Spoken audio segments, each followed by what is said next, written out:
Hi Kim, hi Gerald, hey Mary, Kathy.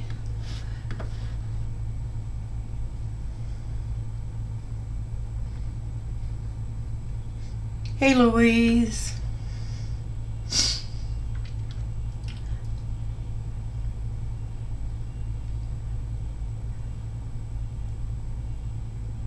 There's Jamie.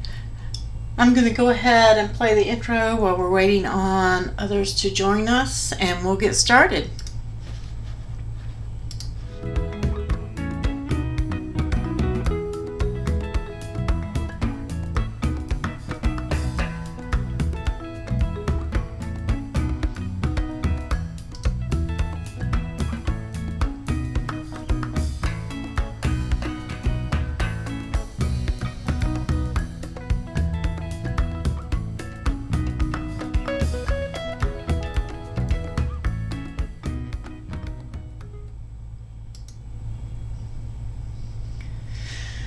Okay, we are live.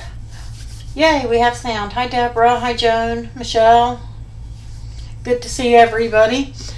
We have been working on the 12 days of Christmas, and I had really planned for tonight to be day 12, but because I had issues with my equipment and got tied up at Apple, I did not get day 11 out yesterday, but I did get it out today.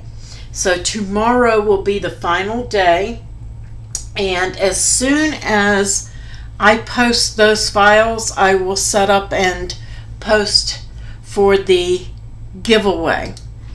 For those of you who don't know, I am giving away the 4 new maker tips. So anybody who does not have these yet, or if you don't have a quick change, you will need to get that, because I got these on the assumption that if you had a maker, you probably already had the scoring wheels. So because they're not included in this giveaway, and you would need those anyway. So if you don't have your scoring wheels, you'll need those. So just to cover that, all 4 tips are going to be coming. That giveaway, I will post it tomorrow after I post up the day 12 files. Once all of that gets posted, then we will then I will put up the giveaway. I'm trying to think. Rafflecopter. It may be Rafflecopter. It may not be Rafflecopter. I have not decided yet. But anyway, whatever it is that you guys have to do, it will all be posted, and it will be in the announcements in the groups. Okay? So you'll have to go to the group announcements to see where the giveaway is at and enter it. So, that being said, is anybody having any design space issues or project issues? Is anybody working on trying to get stuff out of the way of the camera here where I've been working? But give us some light as well. That's a little better. Y'all might still be able to see that in the screen, but it'll be okay.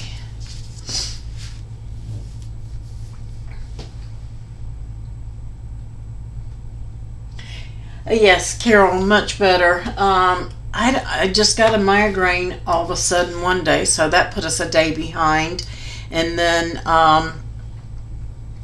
having my issue with Apple, I don't know why my iPad Pro just decided it would start shattering. It hadn't been dropped or anything, but the screen just started to shatter. And when I touched the screen, nothing helped. And I do use it for doing some designing and working the groups and things like that. I prefer to design on my computer, but I do need my laptop when I'm mobile, or my iPad Pro, to help you guys because I work 24/7. Hi, Susan.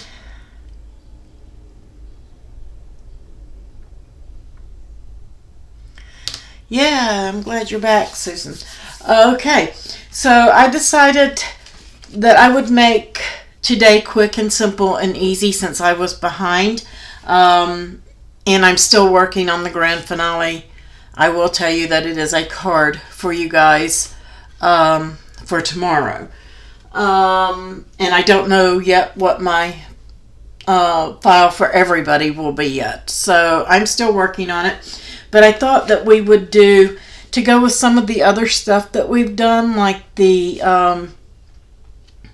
collapsible or the self-closing. As you can see, a lot of fine detail with these wreaths. If I had it to do over again and had time, I would probably double these up. So I'm going to suggest for you guys to do that. As you can see, it's going to give it a little bit of extra pop if your wreath pieces are doubled up. So I'm going to tell you, go ahead and cut 2, but you can get away with 1. I just think it would look better with doubled up, and I just didn't have time to recut another one.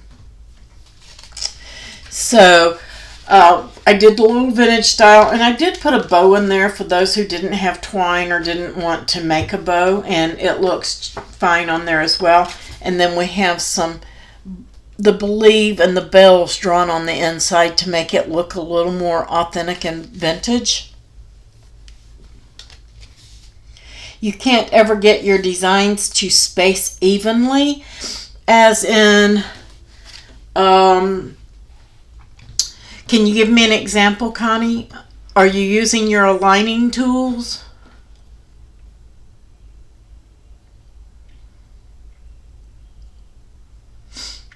Let's go over to, I think I know what you're talking about, Connie. Let me go over to before we put this together, because it's really a quick card to do, and answer your question on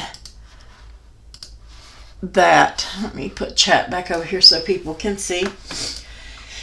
I think what you're asking me is, how do you get your designs to come out evenly? Say you have some shapes, so let's grab some circles and squares. Okay. And even some text.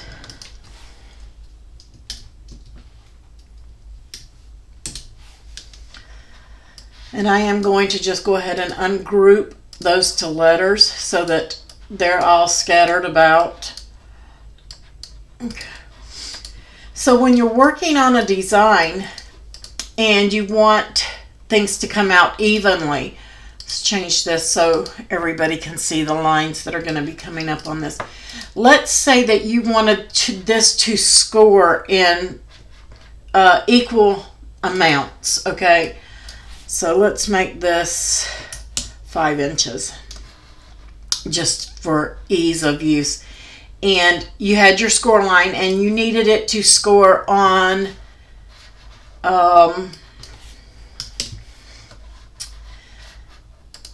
let's say the 3, what did I make this, 5? Let's say you wanted this to score on the 3 and the 4 inch mark. Just saying. And that may be even, it may not be. The first thing I do is I select everything and I put up here at the position, I use the 1 position, and X is going to be your horizontal position, and Y is going to be your vertical position. Okay, so I've got my square at 1 and 1. Okay, and I'm just going to do this with 3 just to show you how you can do that. And let's say that we wanted this first one to be at the 1 inch mark. So I'm going to position it, at the 1 inch score mark. So 1 inch in on one side.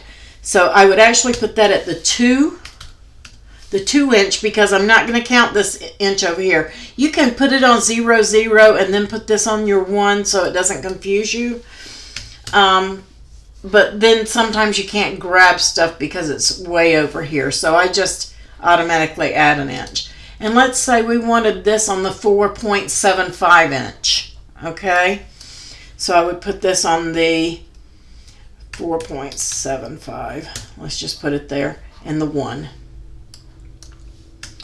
So now I've got some odd numbers and I want this to be in the middle and of these two here. So what I'm going to do is select my first line, my second line, and my third line. And then you go to the align and you distribute horizontally, and that's across. And then of course you can align at the top. So that's going to give you, and put these 3 lines exactly, they are distributed evenly. Now they're not center of this card, but they are distributed evenly. So I'm going to attach the 3 lines, and now I can align them and center them on the card if that's where I want them to be. So now I know I've got that line dead center of my card, because, or where I wanted it to be with the score marks.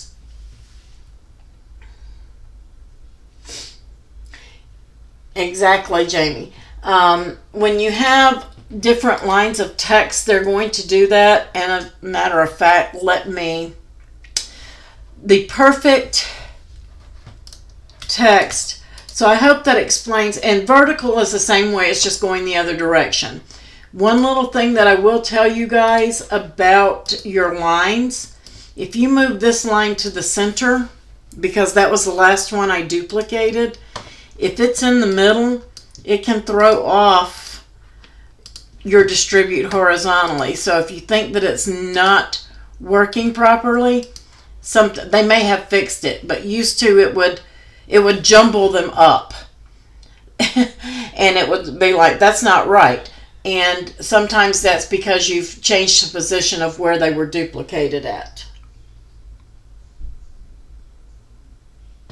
Yes, you can distribute horizontally and vertically. That's correct. And that comes in handy when you've got a lot of duplicating and stuff like that, and you want to align it or distribute it vertically.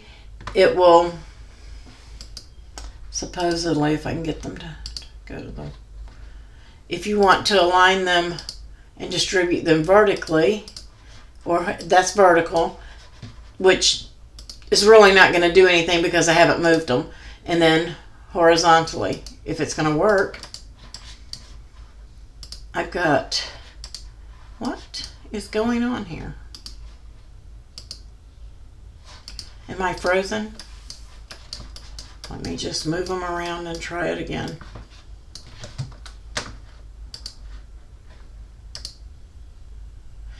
And you can see that they moved all horizontally, but they're off, and that's just the way that I moved them. And then vertically. Something's not right here. I don't know. I don't know what Design Space is doing, and it may be because I'm in Safari. It should be putting them all on. Oh, I see what I did. I got one off. There we go. I had one off too far to the side, I guess. I've never had it do that before. It always moved it for me, but it doesn't want to move it today. Align, distribute horizontally. There it goes.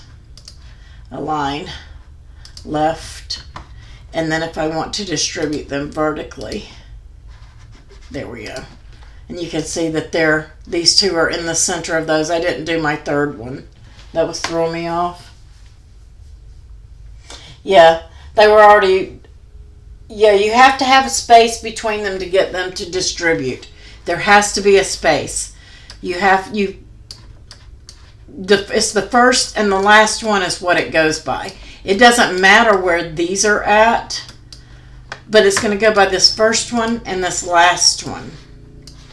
And so if you align, distribute horizontally, and then align, distribute vertically, it's going to go by the first one, or the top one and the last one vertically, and the first and the last horizontally. Yeah, and that's all it is. That's what the alignment does for those. because your center vertically is what's going to put them in the line. If that makes sense. I hope I didn't confuse you more. But that's what aligning vertically and aligning horizontally puts them all in a straight line. The distribution makes sure that they are spaced equal amounts.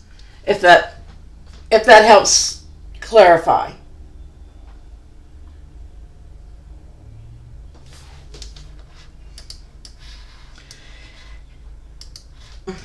I know that my name does it because I have an R in there. But like the Botanicals font, you can see that they have these tails on there. And like Jamie said, it treats it as an image. So it spaces it out even in a line, even though I haven't ungrouped it. I have this big gap there. But the reason I have that big gap is because it sees it as an image. And this letter stops right here. But these are actually spaced properly. But if I ungroup to letters, and again, I'm going to select the last two. I've shown this before. If you hold your shift key, and then you can use your arrow and move them over, depending on how far you want to go, or hold your shift key, and you can slide it, and it will stay in line. You can move them vertically out of line, but you have to bump it to do that, like pull it down really hard. So, but that's how you distribute your text, because I always just align top or bottom, and because this has the tail at the bottom, I would align these top so that they align that way, but that's not the proper way for this particular font, because the letters on this font are wonky. So you have to play around with your text and get them like you want. I mean, I can align this one and center it vertically, and you see how it drops down in this one. But again, this font is really wonky. So it's going to depend a lot on your font. So sometimes you're not really having trouble aligning. It's actually your image. Right, Connie. Sometimes you have to do it manually, especially with text like this, because you can see all of the alignment tools will make it go all nuts. And it's just because of the way that this font is created, because it's more like an image. You can avoid that with when you're doing text. And I know some people don't like to use outside programs, but what they don't, Design Space is fantastic, and it gets better every day. They're working on improvements and doing things, giving us new tools all the time. But until then, we still have capabilities that people with a brother or a silhouette do not have. They have to pay $50 if they want to be able to upload an SVG. We get to do it, and it doesn't cost us anything extra. It's free.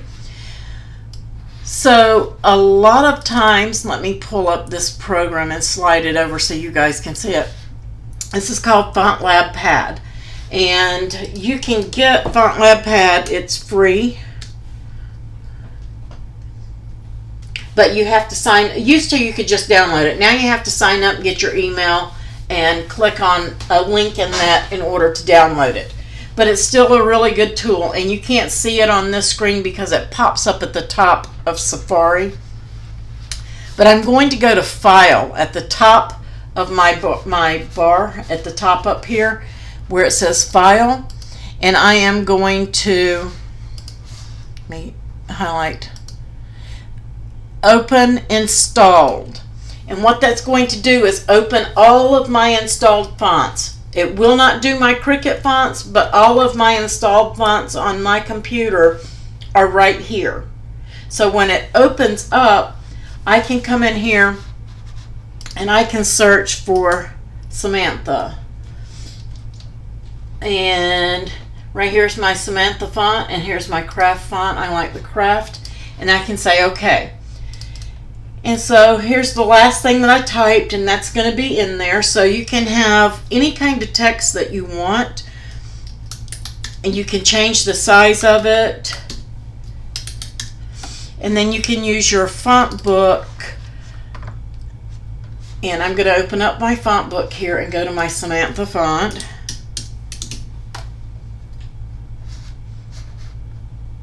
Oh, it helps if you type it right. And go to my Samantha Craft.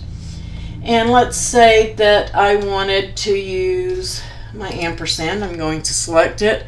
And I'm going to Control C or Command C and copy it. And then come back over here.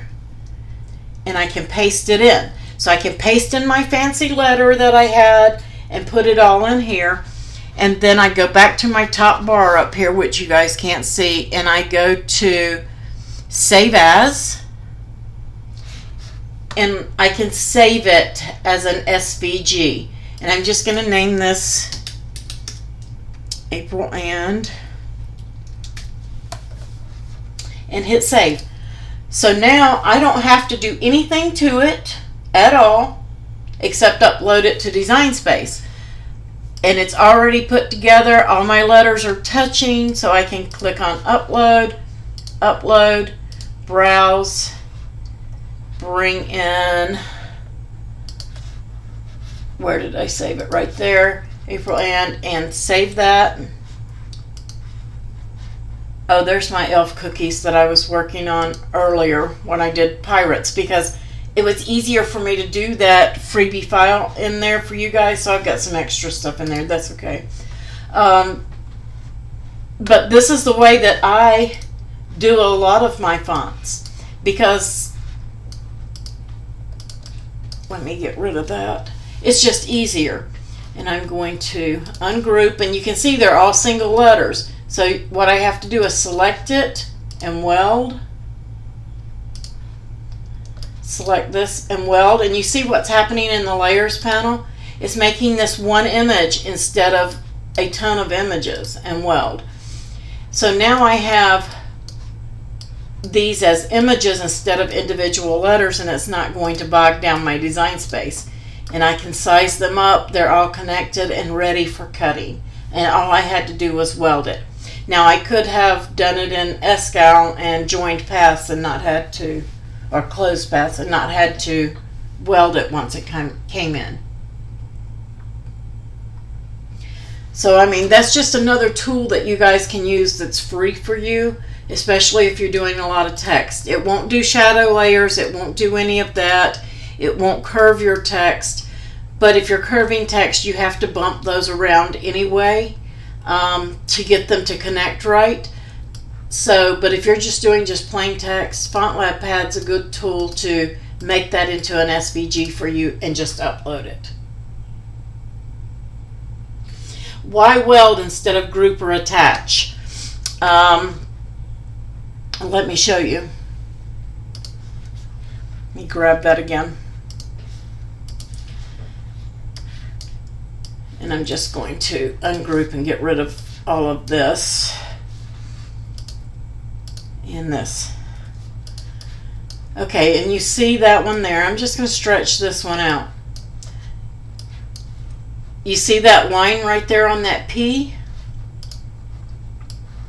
And you see no line right there on that P. Let's hit, let me get rid of all of this.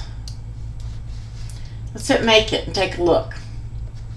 Look what happened to the one that I didn't weld. It's all over the place. Okay? For one, that's one thing. I can avoid that by coming in here and selecting it and attaching it. So now let's take a look at it. Now here's the one I welded. Here's the one I didn't weld. Everywhere you see these lines in between that this one doesn't have, it's going to cut that letter from this letter and this letter from this letter and this letter from this letter. Everywhere that you see that line is going to cut. Those are cut lines. And when you weld, you make it one image, where this is 4 images because the P and the R came in welded. When you attach, you're only making it come to the mat together. It can still come apart. And that's what it's going to do. It's going to take the staple out of the paper for you, if that makes sense. Because weld and attach and group.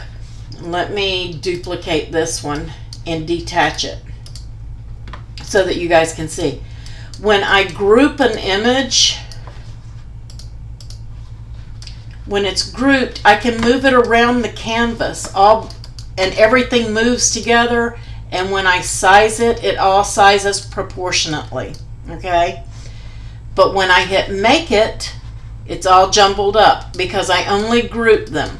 All I did was put them in a sack, and they're in the sack together, but I can shake that sack up and they're all going to move around in the bag. If I attach, they're going to go into the bag together, and they're going to stay together because I stapled them together with that attachment, and they're in the bag together and they're going to move around. But I can undo them. And when I weld, I can't undo them. Those are super glued together. They're not going anywhere. Wherever one goes, the other's going forever.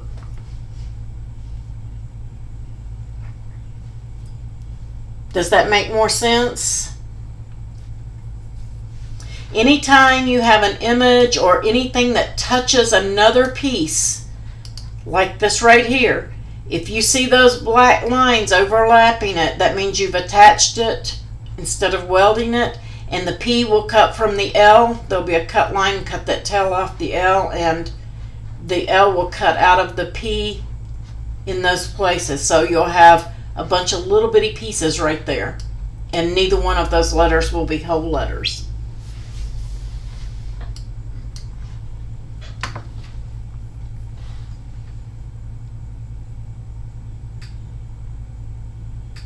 Is everybody understanding the difference between weld and attach and group? Yay. Good. Glad. I'm so happy when somebody learns something new, because I always say that this is your layers panel and this is the brain of your machine, because this right here, whatever you do here translates here and from here to your machine. So you're telling it what you want it to look like over here, but it's telling your machine what it's going to do over here. So this is the brain. This tells us everything. We can look at this and say, oh, that's welded, so she's got that right, or she has let me duplicate that and see if I can flatten. We can look at it and you see right here flatten. We can tell that that's flattened and it's one single layer, but we can see the grid behind it, so we know if you've got it attached to something, or if it's going to cut the shape, or if it's going to cut every letter out. We can tell just by looking at your layers panel.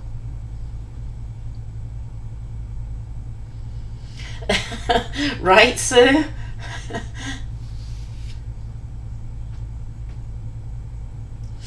Well, you can do that, Kim, but you can also, if you have like a bunch of words, let me just do that right here.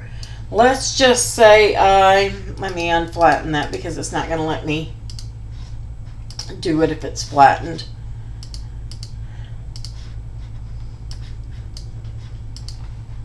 Let me get rid of the flattened one. If I have all three of these, and let's just say these are three different names, just for the purpose, and I weld them, but then later on I come back, they're welded together, I can't get them apart. You're absolutely right that I cannot, Kim, but I can use my contour, and I can come in here and I can remove the pieces I don't want it to cut and add whatever I do want it to cut. So I can get rid of what it's cutting just by using my contour tool. A lot of people forget about your contour tool, and it's one of your most important and best, to me, one of the best tools in Design Space. Because if you have an image that you want part of the image and you don't want it all, or you want it to be filled in, you can do that. like,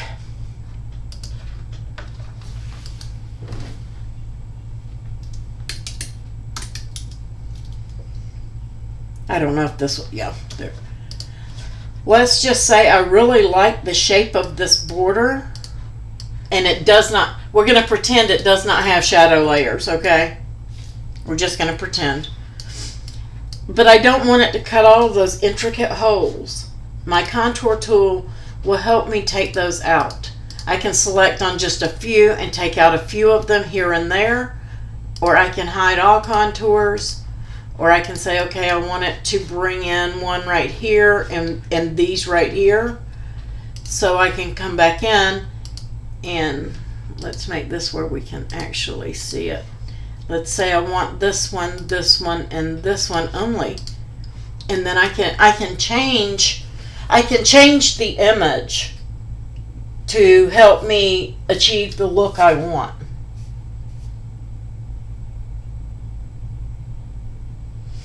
Yeah, Kim, don't struggle. Anytime that you're struggling, come in and ask. Somebody will probably answer you before you, because nobody's going to remember it all at one time. I mean, there are tools in there, and I'm like, why did I do that way? I could have done this, and it would have been much easier. And I still do that to this day. I'm like, I don't know why I did it like that. There was an easier way. There's more than one way to do all of them. So, I mean, and nobody expects you guys to remember every single tool and everything that you can do in Design Space, and that's why we do Mondays, so you guys can ask questions, and you never know when you might learn something new. It might be color sync or something in the layers panel, or, you know, just simple quick tools and shortcuts that we've learned over the years of being in Design Space. So never struggle. Don't just come in and ask.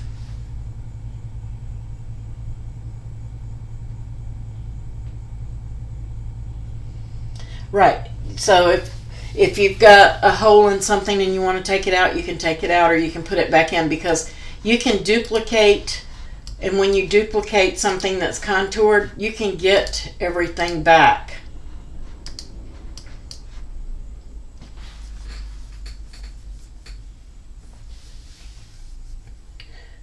So does anybody else have any other Design Space questions? Are you stuck on anything? I know that somebody asked about envelope sizing, and I said that I would cover it. So, and just in case, because the holidays are coming up and you guys are going to be doing envelopes. Let's see. Let's take the S off. Sometimes Design Space doesn't like some searches. I don't want a card in an envelope. I just want an envelope.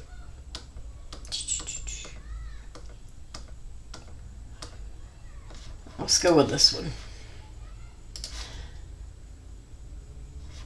So this is how this one comes in when you click on it, and you don't do anything to it. It just comes in as this size.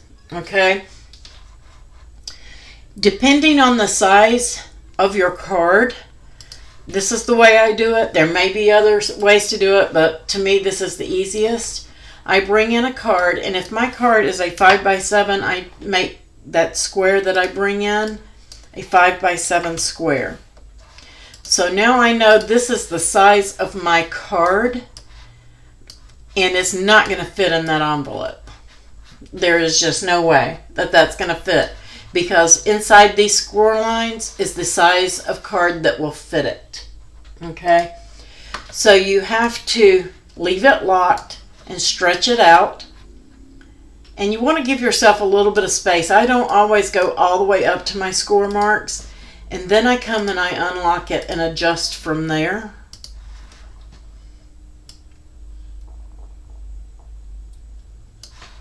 And then lock it back. So I've got a little bit of play. That's a little too much for me.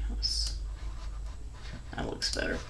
So you want to come in and adjust it. So now I know that this envelope will hold a 5x7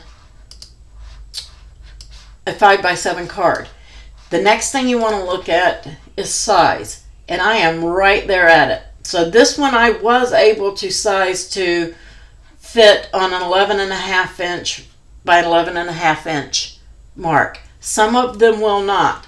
Sometimes you might have to come in and just slice just a sliver off this side, or slice some off if you want the decorative edge. You'll want to detach your score lines and slice out a piece here and then weld your flat back on just to make it shorter so it will fit on an 11.5 inch mat. 60 pound to do my envelopes with, but I also like using pattern papers like the like you get at the Hobby Lobby and Michael's, the single sheets. I like to use those for my envelopes.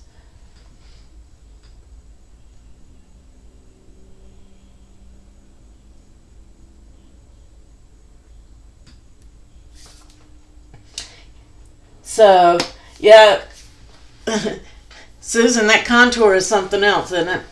But that's how you size an envelope, guys. Super simple, super easy, and if it comes out that it is 13 inches wide and you need to take a couple of inches off, I would say take an inch off here and an inch off here, and it should still meet 90% of the time. Always do a test out of copy paper is what I do. I cut one out of a piece of copy paper because you can see this is 8.5, and you'll see if it will meet. I mean, this will cut right up on the edge of your 8.5, but Design Space doesn't know that because I can send this over and tell it that I'm cutting on a 12 by 12 piece of paper, and Design Space doesn't know that I actually have an 8.5 inch piece of paper on my mat, because I'm not really worried about the flaps and them cutting, as long as I get the length to cut, and then I can make sure that it's going to fit and it's going to meet when it's folded up. Hey, Bonnie. And their other question was, when you, I'm just going to turn this way to make it easier. When you want to have your address written on there, it's not covered up. What you're looking at when you look at this is the front of your paper. You would put your white side, if you were using a single-sided paper, the white side of your paper would go to the mat unless you wanted the white side to be outside, and then the color outside.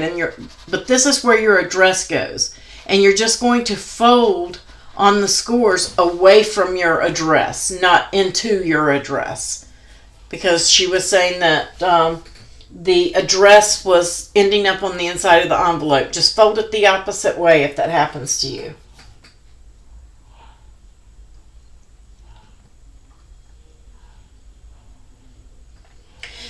Yeah, Bonnie, everybody has a problem with sizing envelopes. I just lucked out with this one that I picked. Some of them that have most of them that have the straight across edge are perfectly fine. It's your envelopes that have the pointed edge. That's where your problem comes in. Because if you look at, and I know this is not the exact right point, but if you look, if it has that pointed edge, you can see how much taller that envelope is. It's still only going to fit a 5 by 7 card, but now it's 15 inches high. And generally we don't have 12 by 24 paper to cut for envelopes. And so that's where that comes in. So as long as you're picking envelopes that go straight across for your 5 by 7s, you're fine. If you go bigger than a 5 by 7 card, your envelope is generally going to have to be cut into at least 2 pieces. But usually all the envelopes will work for A2. But you're just going to put in whatever size card you have in a square and make sure that it fits inside those score lines, giving yourself just a little bit of play all the way around so that you can get the envelope in and out easily.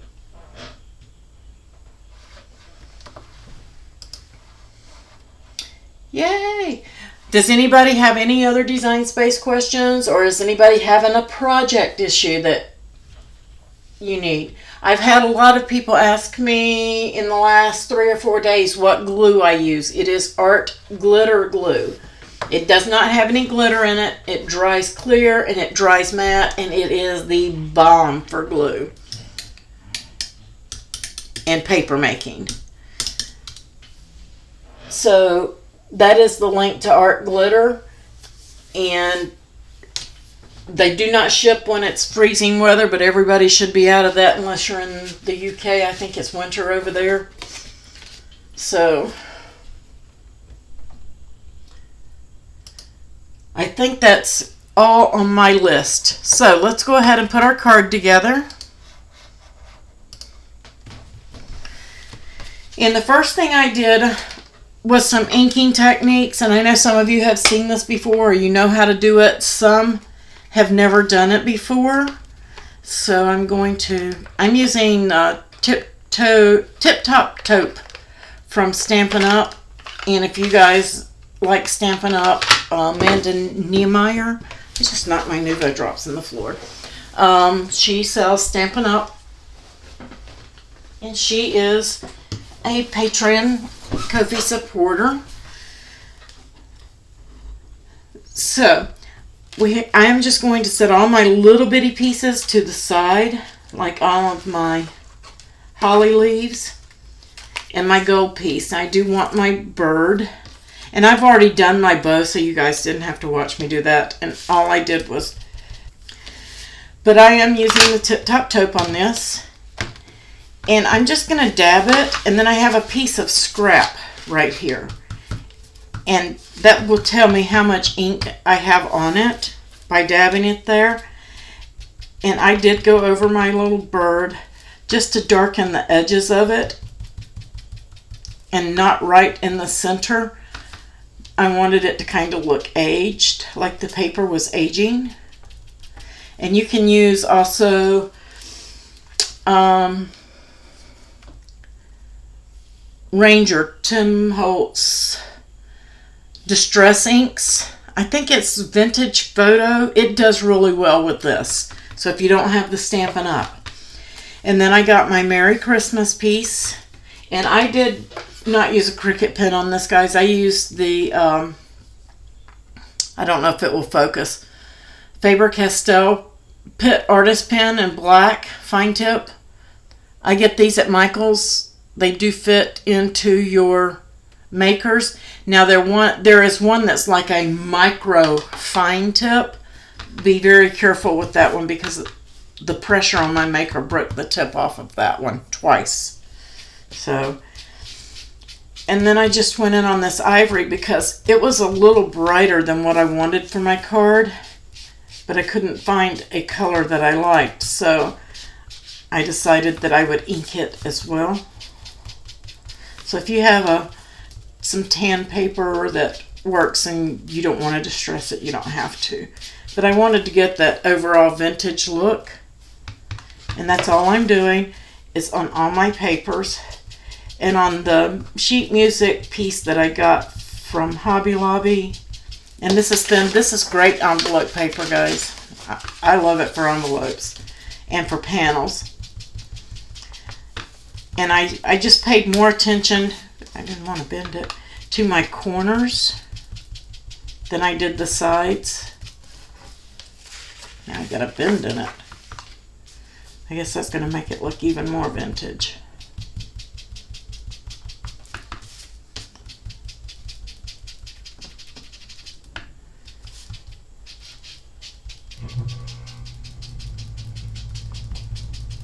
But I just went all the way around.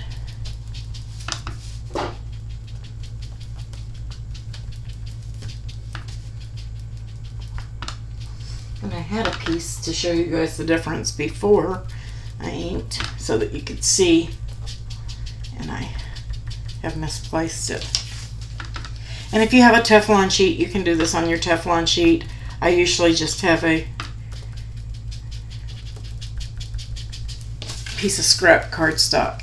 So I've got the nice little vintage look on my sheet music now.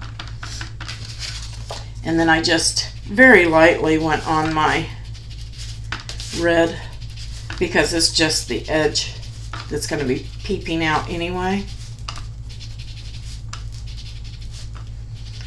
You don't have to do a lot up in the center on this piece.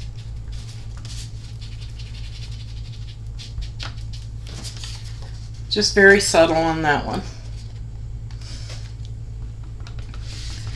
And then the card itself. I did go down right down over my score line. Just like so, right down the middle. And you can do inside and out. I am not going to make you guys watch me do this. Well, I am doing the inside. I thought I flipped it. Oh well. I was going to say, you don't have to watch me do both, but I guess you do. Because I got to do the outside.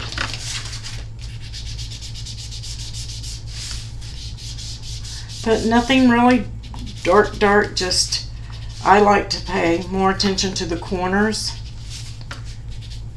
Give them that rounded look.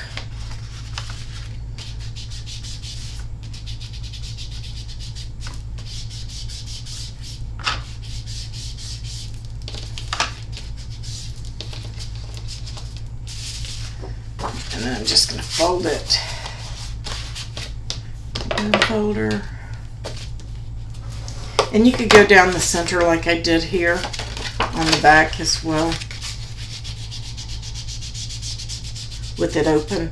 It's just easier than trying to do both sides. So.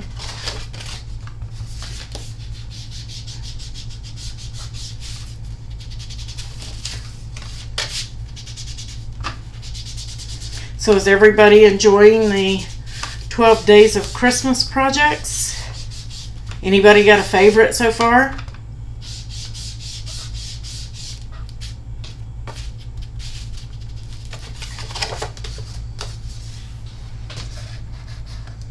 I'm going to slide Chad over here where I can see it just a little easier. Well, I say I am. There we go.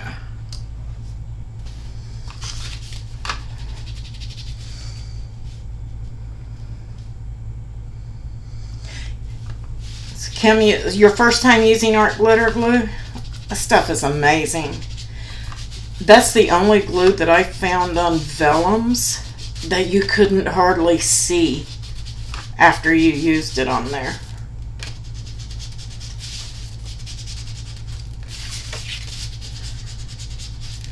So now I've got my nice little vintage aging going on. And I did not do my holly leaves simply because they're in the middle of the card and they're just too tiny to ink. If you're going to ink them, you need to ink before you cut. The self-closing goodie box. Yours is the floating ornament card, Jamie.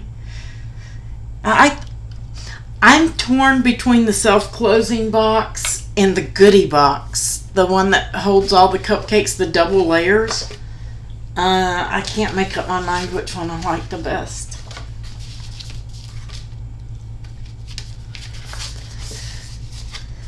I haven't found hardly anything that art glitter glue doesn't work on, except like the brushed aluminum to brushed aluminum. The paper to it works, and like your foil to foils, sometimes they want to be a little bit of an issue, but most everything that I have used art glitter glue on, it worked and it held perfectly fine. So make sure you got your card, they're going the right way. Oh, I got my ink pad on there. I'm gonna have to touch that up or stick a panel in there. That happens to you.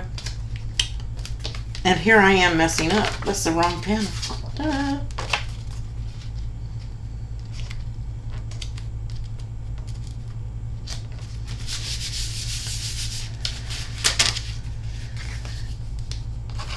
Let's see if I can touch it up really quick. I thought I had my ink pad out of the way enough that I wouldn't be doing that. Oh, I'll stick a holly leaf up there on the inside. Always a always a workaround. Nothing's ever trashed.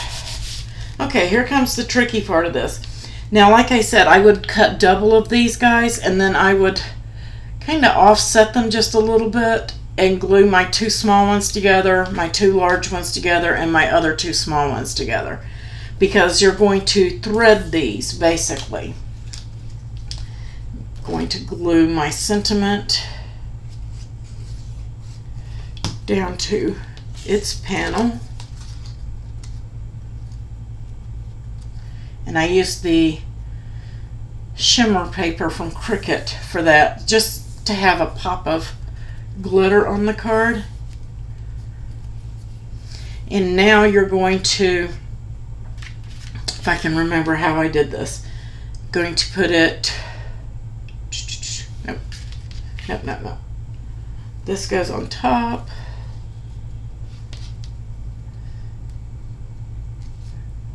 I'm trying to think here. No, this goes like this. That's it. I looped it just like that.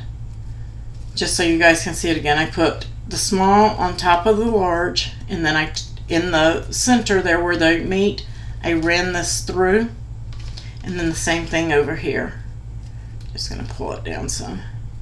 Put this on top and run it through. Just so it's looped. Just like kind of like a chain, if that makes sense. And then I put a little dot of glue here and some on each end. Not worried about the position of those yet. And then I lined it up, and it's supposed to overhang just slightly over the red. Get it where you want it on the card, and press it down. And then you can kind of play with these just a little bit to put them where you want. And then I just glued those down.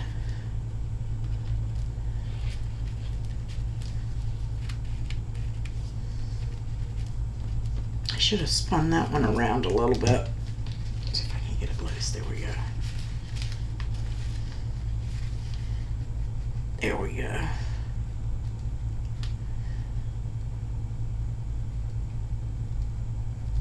And it's okay if it covers part of the Merry Christmas. That was part of the charm of it. But you want to make sure your narrow parts are coming up here. And then just glue those into place. How cute is that? And I did use a pop dot on my little birdie, my cardinal.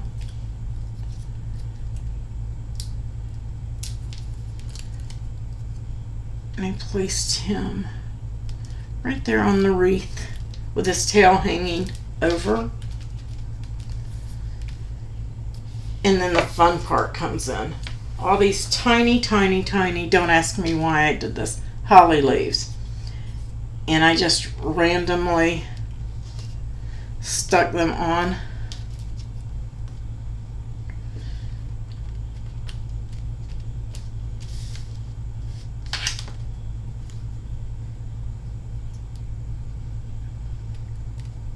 I'm going to do this one a little different, put it there.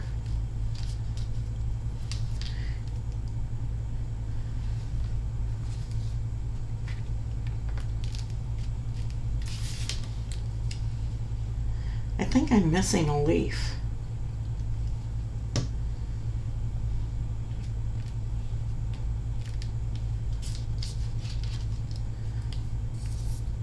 I am.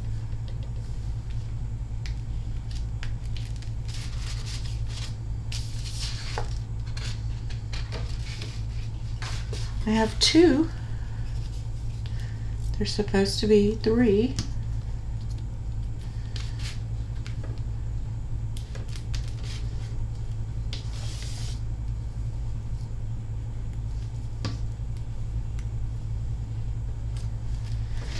Let's see. Did it blow off the table? Is it in my lap? Ah, there it is. Ta-da!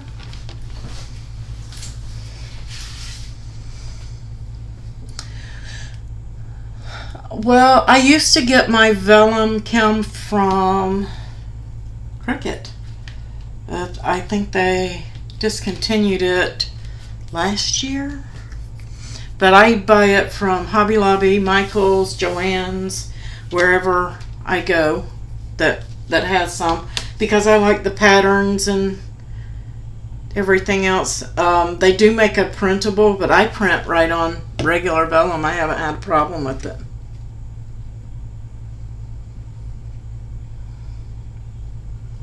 So now I did use some Nuvo drops, and I used just the crystal drops. I used black for the eye of the bird,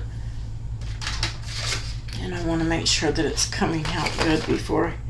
And I just did a small teeny tiny dot, not, I mean, just barely got a little bitty dot right there for his eye. And then I used the vintage drops, and the vintage drops dry matte, just so you guys know, where the others dry glossy. And this is Postbox Red. And then I just made my berries with that.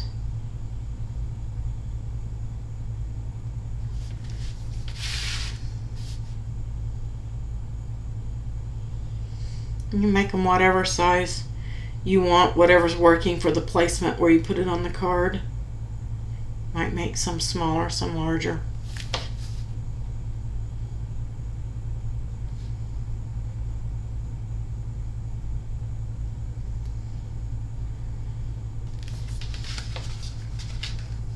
How pretty. And now we need a bow. And of course I forgot to plug my hot glue in, but that won't take but a second. And did anybody remember the trick we did with the bow the other day?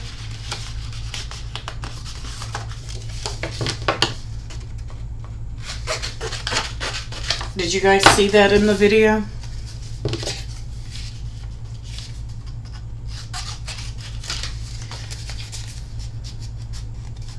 So I've got a piece of cardstock here, and I'm just going to try to cut evenly into the middle so that these two sections are even. That's a little off. And then I'm just going to fold that over out of the way. You can clip it off, you can glue it down, you can do whatever you want.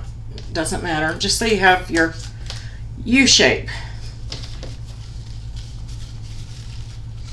You can use glossy accents, you can use glitter drops, you can use glue and drip glitter on there. Stickles will work. Yeah, hot glue and that I was trying to think. Hot glue and glitter on it. Glossy accents over a piece of cardstock. So I have my little thing, and I have just a small piece of my twine or ribbon, whatever you're using, and loop it right over it. Just fold it in half right over the top. Then I have my other piece of twine, and I'm going to give myself a little bit of a tail on there, and I'm just going to hold it and go straight across and wrap.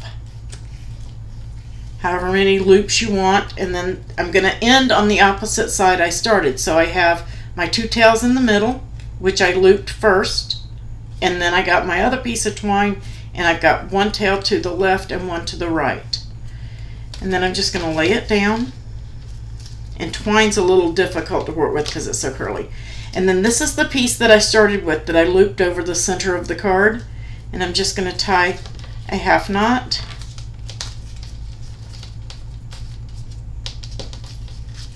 And then another half knot. And then I'm just going to slip it right off that card.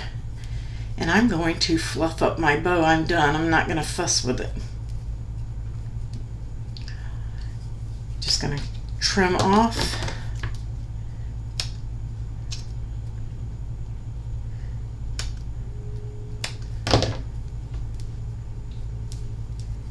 And then all I need is a dot of hot glue, which you guys can't see my glue gun off camera, I know. Just got a hot glue right on it. And I don't want to get it in my Nuvo drops. I'm going to pop that right down. And then I will straighten that up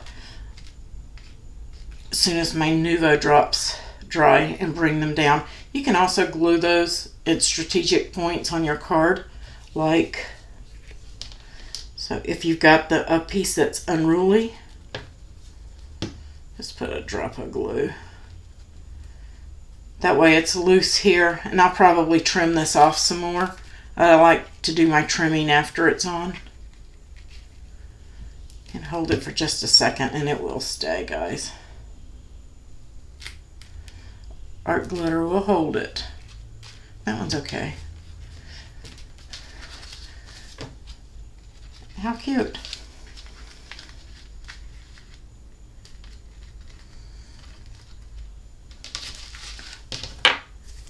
So there you go. Quick and simple and easy card. Yes, you're a do-it-yourself bow maker. Yeah, sequins. You could use do sequins, beads. Use your imagination. Use what you have, guys. So you don't have to have Nuvo drops. There's tons of things that you can do.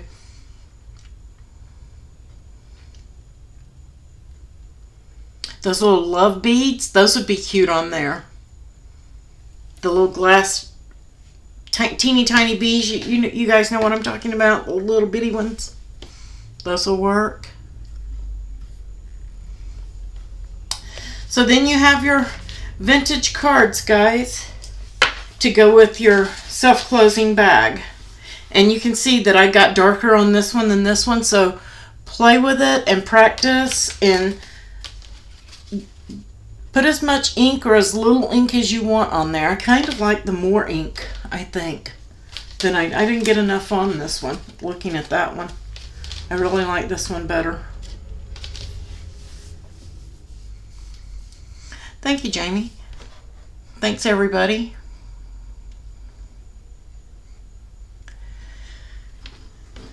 So tomorrow is going to be the grand finale of the 12 Days of Christmas. If I can get this file finished, you guys are going to have a really, really, really nice card tomorrow. And I still haven't decided what I will do on the freebie file. I will figure out something.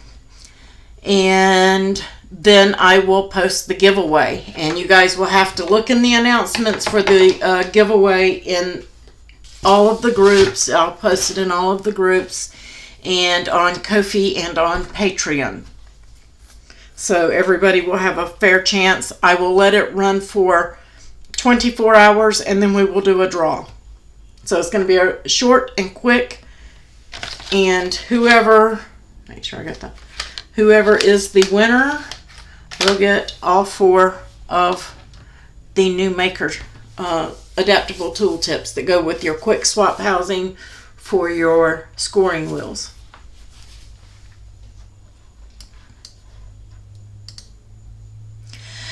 Kim, I prefer Ko-fi. I'm switching over to Ko-fi. But if you want to do Patreon, you can do which one you want. If you're on Patreon, you can stay on Patreon. You don't have to move. Just whatever is most convenient for you.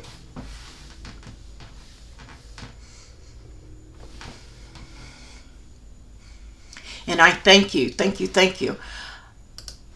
And don't forget, guys, to subscribe.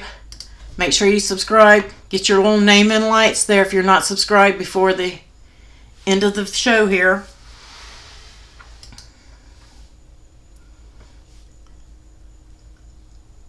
Does anybody have any more questions?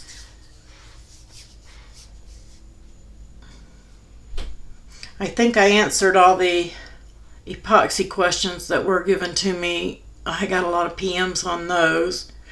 I think I covered everything for that.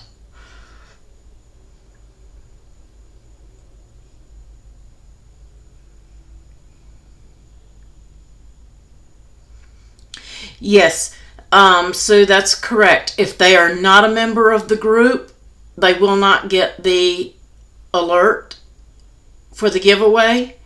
And so if they're watching this video and you're not a member of Cricut Maker Projects or Crafting with April or a member of Dimensional Card Creations, then you're not going to be able to enter because you're not going to have the link.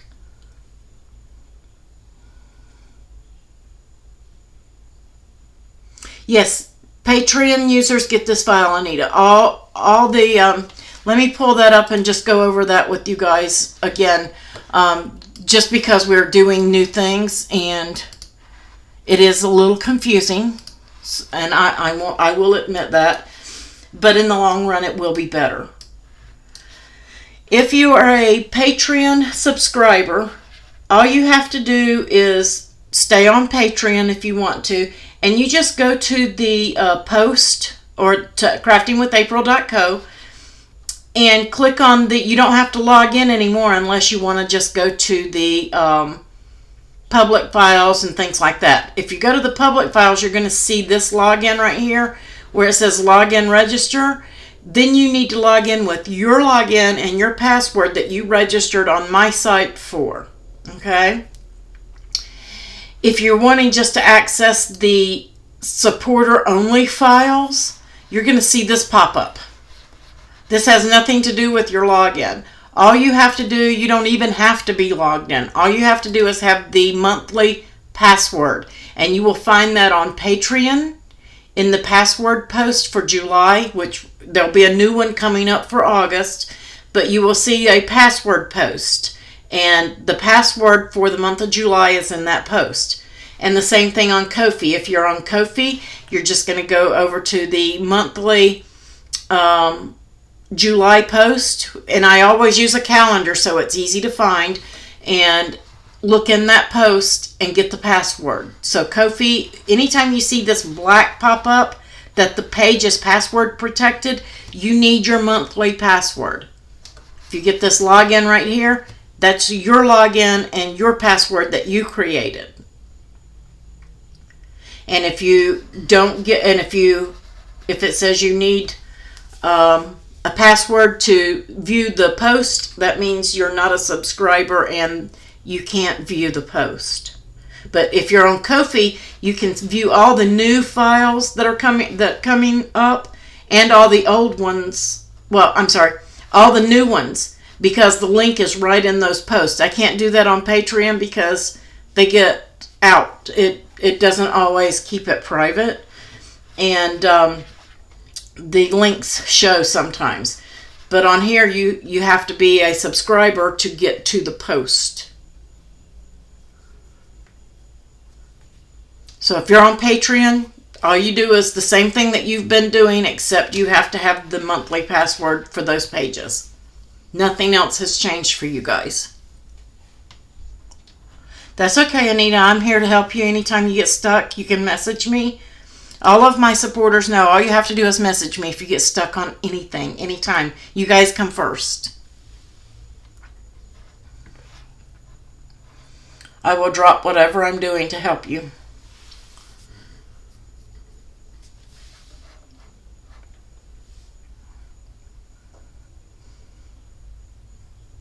So tonight's file, I've already released all of the public files, as you can see right here. If you come over to the 12 days public, this is the one that you would have to log in with your password. And all of those files are there with their tutorials. And if you're an exclusive member, you have to log in, which I've already done. You'll get that black pop-up and you'll put the password in, and all of your files for the 12 days are there. And again, here's all the exclusive files and the design files and the SVG files for all of my supporters. And when the 12 days is over, I will move it and it will pop up under here as well. And then these 12 days of Christmas public will go under the public SVGs.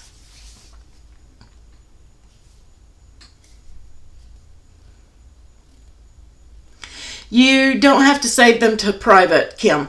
If you save your design space files, let's just go ahead and cover that. If you save it's always going to be marked public. Unless they have the URL at the top of the page here, they cannot view your file. Okay, they have to have the URL. There's no other way for them to see it. If I unmark this, well, let's just mark it public. And I'll just put test. And I'm going to save it.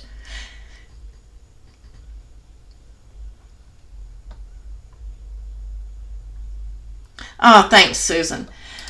Now I have a URL because I've saved that, and I can cut and I can paste that. I don't know if YouTube's going to allow it, but there is the design. Now you can click on that and you can open it. But if I do a save as, and I'm not changing anything except unchecking that and leaving it at test 1, and I save that, and now you try to open this one, you're not going to be able to. So if you want to share your file, you have to leave public marked. If you uncheck it, you cannot share it. The only other thing that would keep me from sharing that is to upload an image into it.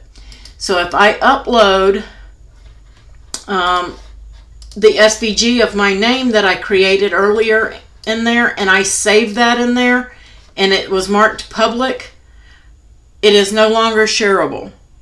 You cannot share a file that has something uploaded into it.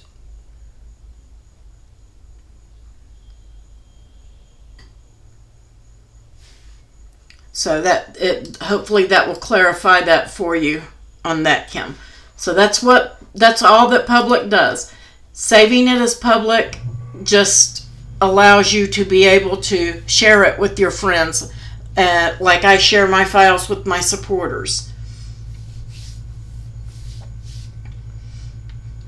It's a trusting relationship. They know that the files are exclusive to them, and then they have one-of-a-kinds and things like that, as long as they keep their file to themselves.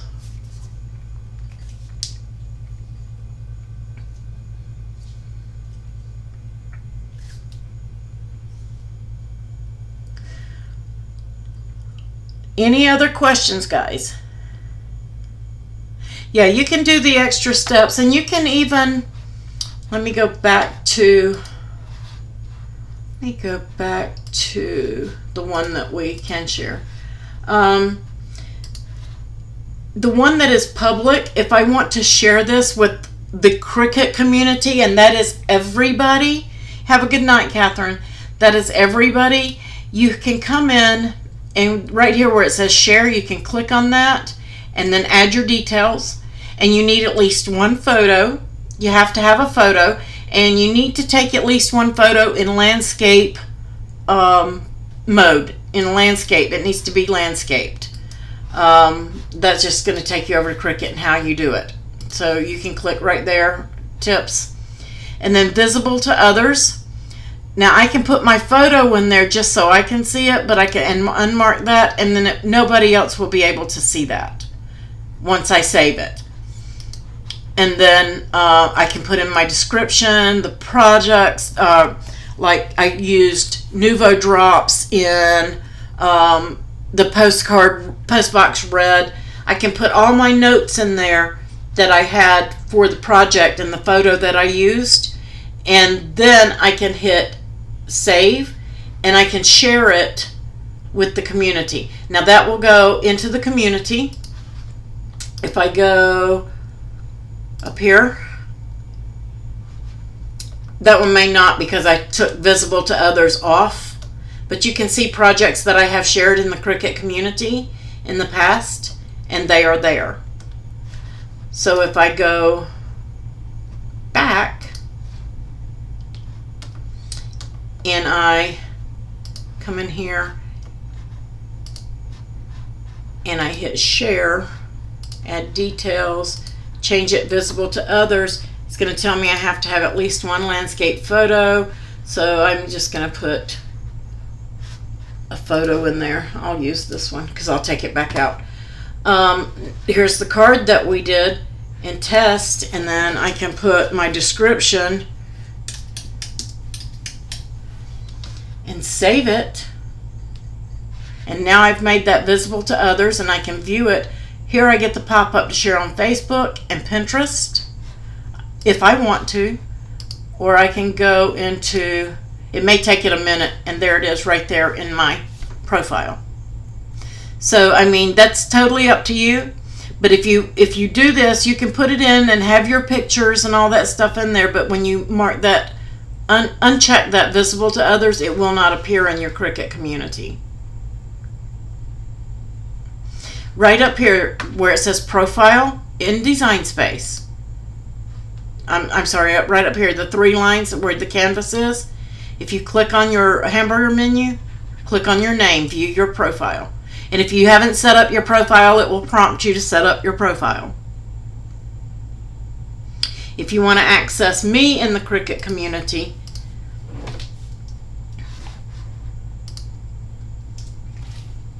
that's my profile link.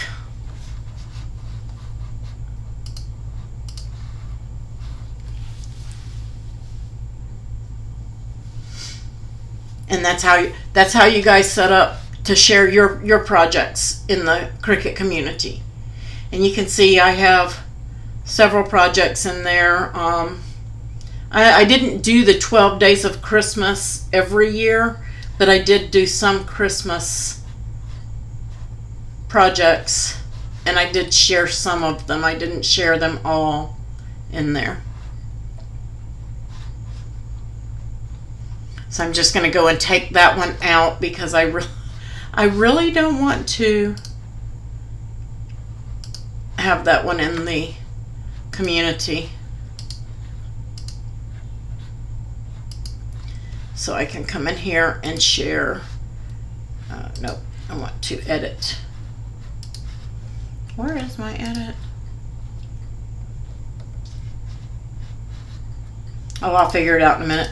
There's a edit button so that you can go in and you can edit. There it is. And then I can take that out so it's not visible to others.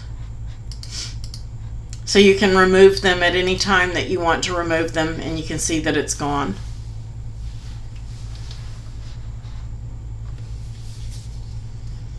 I hope that clarified that for you, Kim. Okay, guys, I will see you next Monday, I believe. I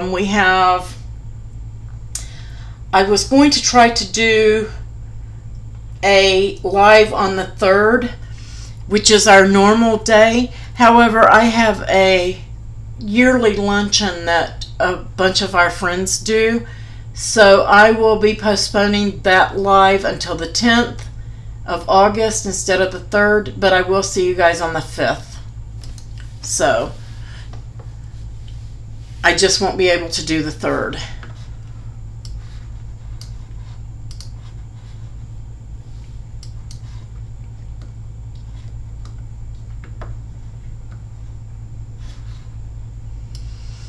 All right, guys. Oh, she's doing much better, Kim. She's doing a lot better. She is probably going to have a surgery to have her anal glands removed because they ruptured on her. So that's one of those things. I've never had anything like that happen with a pet before this one, and it's happened to her 3 times now, so they're going to take them out. Yeah, you guys are going to have plenty to work on from all of these, and you're getting a file tomorrow, 2 files tomorrow, so that should carry you through to the 5th, and then we'll do something on the 10th instead of the 3rd, and then we'll do something on the 17th as well. Okay, guys, I appreciate it. Thank you, Patreons. Thank you, Ko-fi supporters. Thank you, moderators. I could not do it without all of you guys. I greatly appreciate you, and I will catch you next week. Y'all have a great one, and I will see you in the groups. And we will do our giveaway.